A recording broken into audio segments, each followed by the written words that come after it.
Ici au lycée, je crois qu'on est autour de 370 lycéens. Tous les niveaux confondus, on est 4000 au lycée. On enseigne l'arabe en seconde.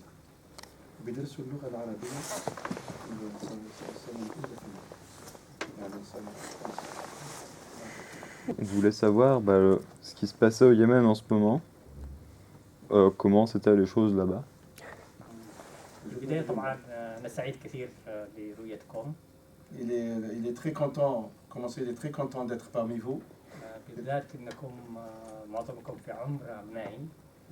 Surtout que vous êtes tous de l'âge de ses enfants et de ses enfants.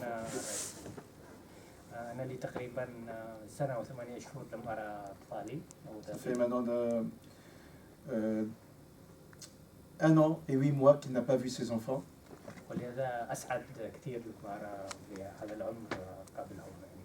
Il est très heureux de rencontrer des jeunes de l'âge de ses enfants.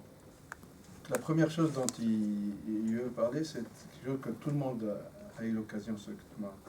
C'est les passages sur la reine de Saba qu'on trouve dans les textes saints, que ce soit dans la Torah, dans la Bible ou dans le Coran. Dans la Bible, elle a été, c'était la reine du Sud. Les Grecs l'ont connue comme l'Arabie, c'est dans les écrits comme l'Arabie heureuse. Avant l'islam, il y avait beaucoup de... Toutes les religions et toutes les croyances étaient représentées au Yémen. La personnalité, l'écrivain le plus connu qui a longtemps vécu au Yémen, c'est Arthur Rimbaud. Il a vécu 10 ans à Aden.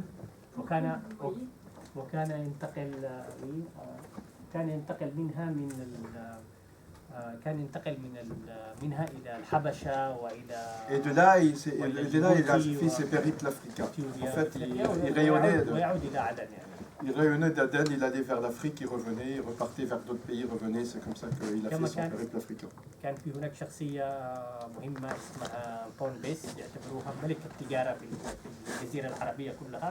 Il y avait aussi une personnalité très très très aimée au Yémen.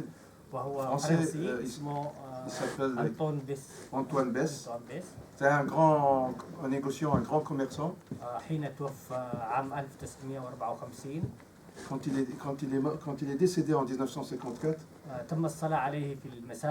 on a prié pour lui dans toutes les églises, les mosquées, les synagogues. Tout le monde a prié pour lui. C'était quelqu'un de très très aimé. C'est pour ça que les femmes s'habillent et se coiffent au Yémen. C'est le tea time, l'heure du thé. Vous verrez aussi ce que c'est qu'une fatwa. C'est l'histoire d'une jeune femme qui change de lycée pour aller dans un lycée islamique. Et voilà ce qu'elle en dit. Désormais, je ne feignais plus de faire mes prières, je les faisais vraiment. Au début, j'avais été nostalgique de l'ambiance de mon ancien lycée, par exemple la file d'attente du matin, les exercices sportifs et les étirements que nous y exécutions, tout en écoutant les chansons patriotiques qui fixaient ensuite la cadence de notre marche jusqu'à la salle de classe.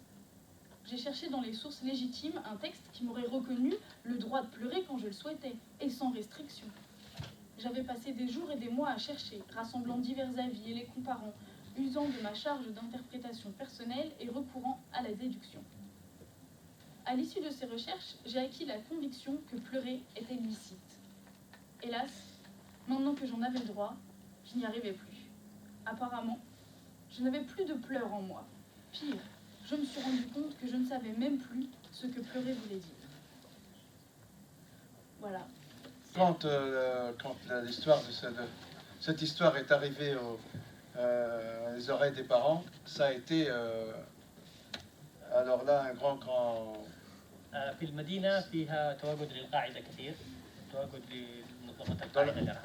dans la ville, il y a Al-Qaïda est très présente. Donc on a carrément menacé le professeur.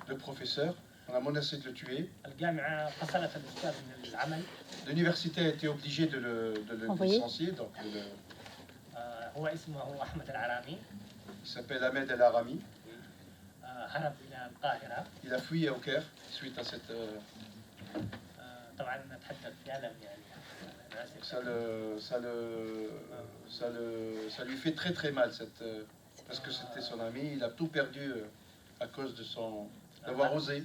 بعد أن هرب إلى القاهرة انتبهوا إلى أن الكاتب الرواية موجود في اليمن. Après qu'il soit parti au Caire, ils se sont rendus compte que l'écrivain de l'histoire était au Yémen. Donc ils se sont retournés contre lui. Un peu plus tard, elle a jeté nos habits et nos effets dans la rue avant de crier « Dégage d'ici, va donc chez tes amis musulmans et donne-leur ton fils musulman à élever. Tu le sais bien pourtant que le fils suit la religion de sa mère, c'est écrit dans nos textes. Et toi, tu es devenu musulman comme la mère du gamin. » J'ai senti qu'elle aurait voulu me gifler car elle avait agité furieusement la main en me crachant cette dernière formule. Un juif, fils de juif. J'ai erré sans but. Privé de Fatima, la terre entière me paraissait un tombeau et la vie ressemblait à la mort. Le musulman, fils du juif, vivrait-il assez longtemps pour pouvoir lire le testament de sa mère? Voilà.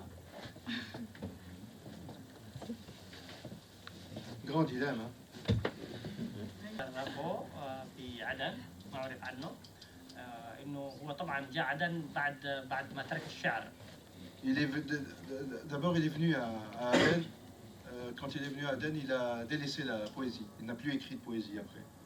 وكان يعني كان يسخر حين يذكرونه إنه كان شاعرا.